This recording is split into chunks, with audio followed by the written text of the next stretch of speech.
China suffered from haze disaster, and the people are patient in adversity. People in Chengdu, wearing masks, sat in the street to protest and laugh at themselves.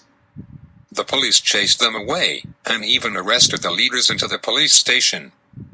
The crowd simply cursed and dispersed, went back home to surf the internet and scolded the public, and then the posts were deleted. Some people continue to post, continue to scold, everything like the story Yaku of Luke Shun, the pig to bully me, which day to see me overthrow the pig. The next day, the same drama was staged repeat again. Jack Ma made a speech, saying that China was finally fair, and that the top leader breathes the same haze as ordinary people.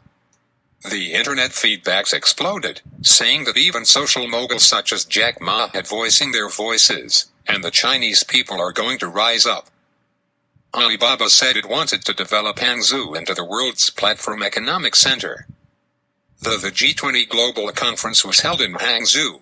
During the holding of the G20 in Hangzhou, Hangzhou became a ghost city, and residents were sent to travel to other places. And kitchen knives were not allowed to be sold in any supermarket. The windows of residential buildings along the street have been sealed. And every floor of the hotel and guest house in Zhejiang province has been equipped with armed police. Foreign guests into the door by the public security police on behalf to swipe card into their rooms. Such the situation as battle. Will Hangzhou become an international business center? I am afraid only Luke Shun Zhaoqiu would believe it. The point here is, what is wrong with you, Chinese?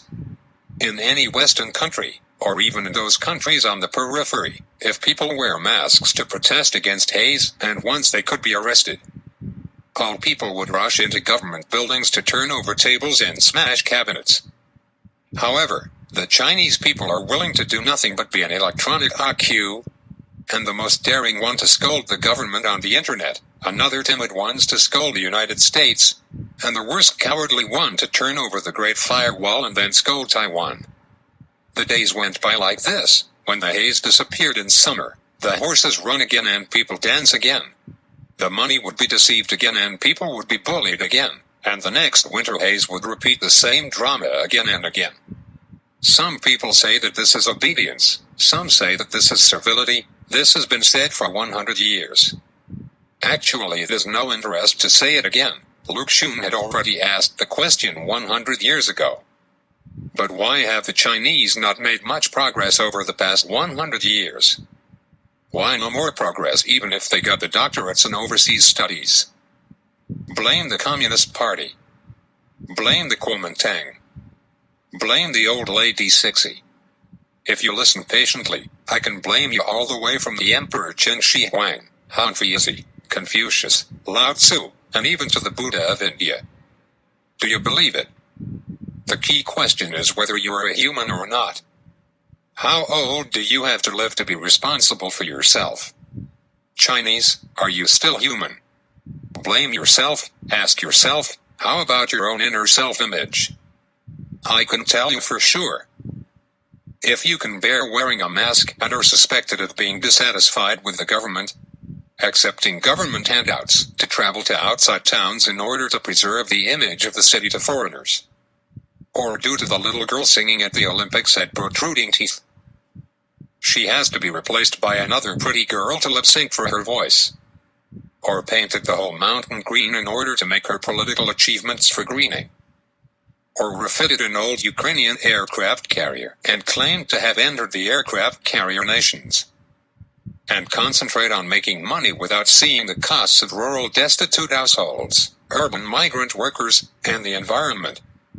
Like the IQ, when you are exposed under the fake name of Uncle Zhao, you turn around and look down on others.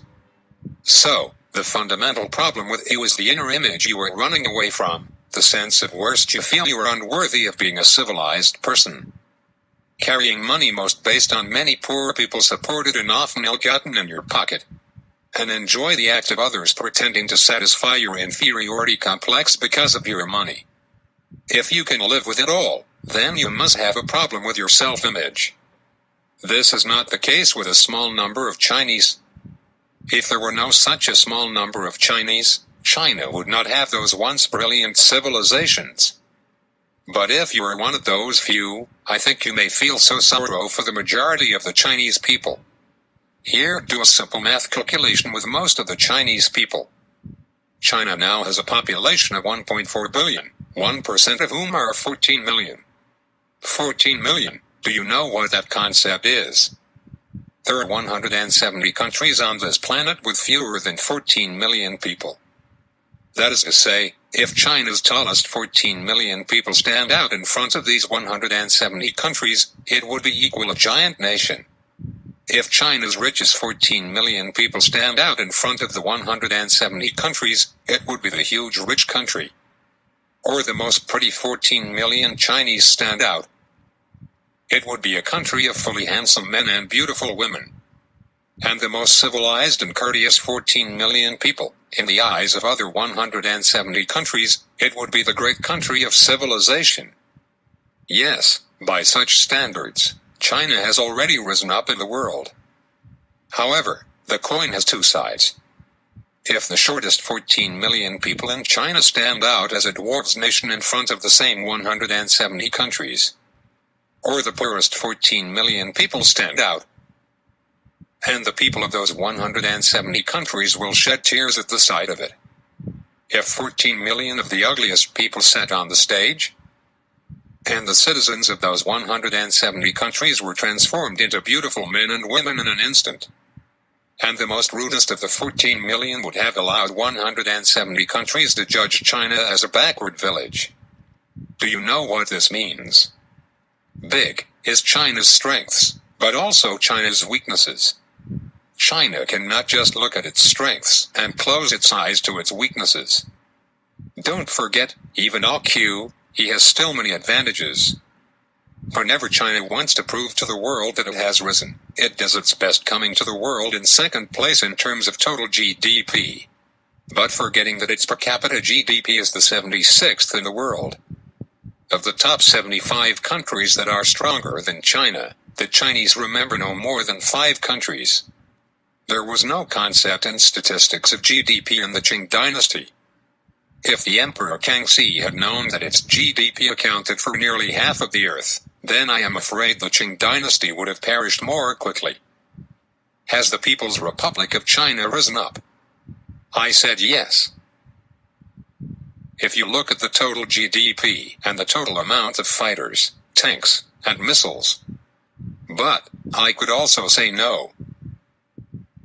In terms of per capita GDP and the quality of civilization. From which point of view, it is the freedom of every Chinese. The conclusion is made by yourself, the decision is made by yourself, as long as you paid after you lose a bet.